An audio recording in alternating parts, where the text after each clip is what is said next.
Russian Foreign Minister Sergei Lavrov announced that discussions on the security guarantees initiative presented by Moscow to NATO and the United States of America will start early next year.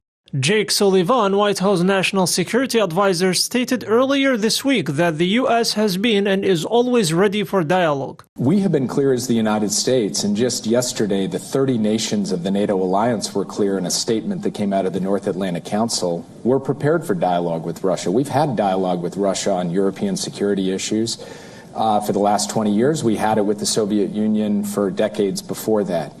That has sometimes produced progress, sometimes produced deadlock. But we are fundamentally prepared for dialogue. Russia has now put on the table its concerns with American and NATO activities. We're going to put on the table our concern with Russian activities that we believe harm our interests and values. That's the basis of reciprocity upon which you would pursue any kind of dialogue.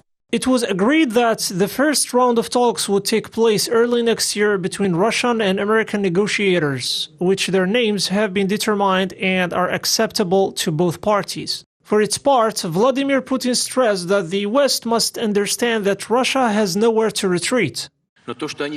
What they do now on Ukraine territory, or what they plan to do, is happening, not thousands of kilometers from our state border, but at our gates. They must understand that we have nowhere to retreat. Armed conflict and bloodshed are absolutely not something we would choose. We do not want such a scenario. We want to solve problems using political and diplomatic tools, but also to have explicit, understandable, well-defined legal guarantees.